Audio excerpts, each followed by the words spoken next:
దాదాపు ఇప్పటివరకే రాహుల్ గాంధీ 3 సార్లు ప్రధాని అభ్యర్థిగా పోటీ పడిన పరిస్థితి, ఒకసారి కూడా గెలవలేదు. మరి ఇప్పుడు ప్రియాంక గాంధీ కూడా ఎంపీ అయింది, ఇప్పుడు లోక్సభకు వచ్చింది. రానున్న రోజుల్లో ప్రియాంక గాంధీ పార్టీని ఆధిక్యం తీసుకొని ముందుకు నడిపిస్తే ఎలా ఉంటుంది అంటారు? ఇక్కడ కాంగ్రెస్ పార్టీలో రాహుల్ గాంధీ గారే, లేకపోతే ప్రియాంక గాంధీ గారు మాత్రమే, లేకపోతే సోనియా గాంధీ గారు మాత్రమే అట్లా ఉండదు కాంగ్రెస్ పార్టీ. అట్లా ఉంటే ఈరోజు మల్లికార్జున ఖర్గే గారు ఈ దేశ కాంగ్రెస్ పార్టీకి అధ్యక్షులు అయ్యేవారే కాదు. కాకపోతే ఏంటి అంటే రాజీవ్ గాంధీ గారి కుమారుడిగా, ఇందిరాగాంధీ గారి మనవడిగా ఈ దేశానికి వాళ్ళ పూర్వీకులు అంటే వారి పితరులు, వాళ్ళ మూలాలు, త్యాగాల పునాదులపైన ఈ దేశాన్ని నిలబెట్టడానికి వారు తమ జీవితాల్ని పనంగా పెట్టి ఈ దేశాన్ని ముందుకు తీసుకెళ్ళినారు. కాబట్టి దానికి కృతజ్ఞతాభావంగా వారికి ప్రేమతోని రాహుల్ గాంధీ గారిని భావి భారత ప్రధానమంత్రి అని కార్యకర్తలు సంబోధించారు ఎప్పుడు అయినా సరే. అంతేగాని నరేంద్ర మోడీ గారిలాగానో, కల్వకుంట్ల చంద్రశేఖరరావు గారిలాగానో ఎప్పుడు కూడా నేనే ప్రధానమంత్రినో, ముఖ్యమంత్రినో, కాబోయే ప్రధానమంత్రినో ఎప్పుడు కూడా ప్రగల్భాలు రాహుల్ గాంధీ గారు పలికిన సందర్భం ఎక్కడన్నా ఉంటే నాకు చెప్పండి, నేను నా మాటలు విరమించుకుంటా. కాబట్టి ఎప్పుడు కూడా అట్లా ఉండదు.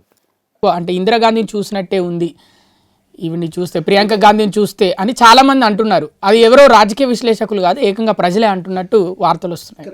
అంటే విషయం ఏంటి అంటే ఇందిరాగాంధీ గారిని మనము చాలా లాంగ్ టర్మ్ చూసినాం. అంటే ఇటు స్వాతంత్ర ఉద్యమంలో కానీ, ప్రధానమంత్రిగా, విపక్ష పార్టీ ప్రధాన ప్రతిపక్ష నాయకురాలుగా, ఇట్లా మనం ఏంటంటే చాలా లాంగ్ టర్మ్ మనం ఇందిరాగాంధీ గారిని చూడడం జరిగింది. తర్వాత ఇప్పుడు రాజకీయ విశ్లేషకులు అంటే సీనియర్ జర్నలిస్టులు కానీ, సీనియర్ రాజకీయ నాయకులు కానీ వాళ్ళు ఏంటంటే అప్పటి పరిస్థితులన్నిటిని కూడా వారితో లాంగ్ జర్నీ ఉంది వాళ్ళ దగ్గర.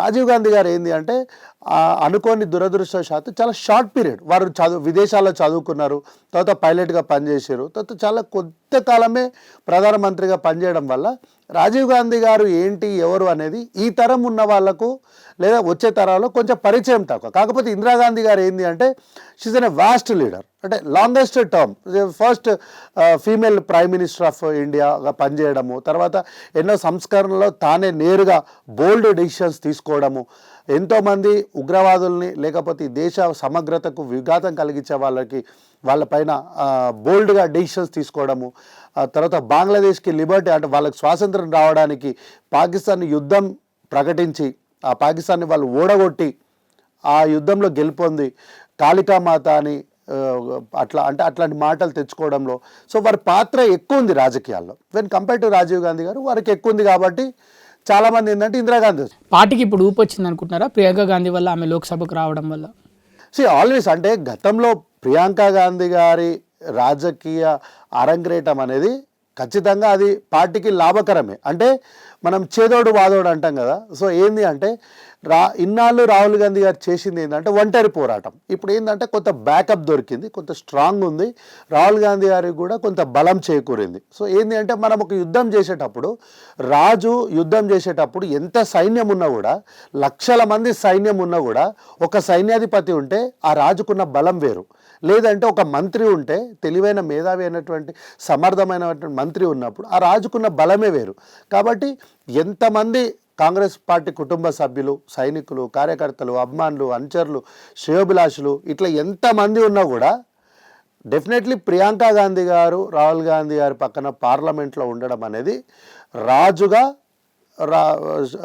రాహుల్ గాంధీ గారికి తెలియని అదొక నైతిక బలం. ఎందుకంటే ప్రియాంక గాంధీ గారు ఒక సైన్యాధిపతిగా, లేదంటే ఒక మేధావి తెలివైన మంత్రిగా, అంటే వారి నానమ్మలాగా ఒక బోల్డ్ డెసిషన్స్ తీసుకోవడంలో అత్యంత ధైర్యవంతురాలుగా తన సోదరుడికి అండగా నిలబడ్డము. అది మేమందరం కూడా యాక్సెప్ట్ చేసింది. మేమందరం యాక్సెప్ట్ చేసినాం కాబట్టి వాయనాడులో ఎక్కడెక్కడ రాష్ట్రాల నుంచి సంబంధం లేకుండా అందరు వచ్చి వాయనాడులో వారి కోసం పనిచేశారు. దిస్ షోస్ వారిపైన పార్టీకి ఉన్నటువంటి ప్రేమ.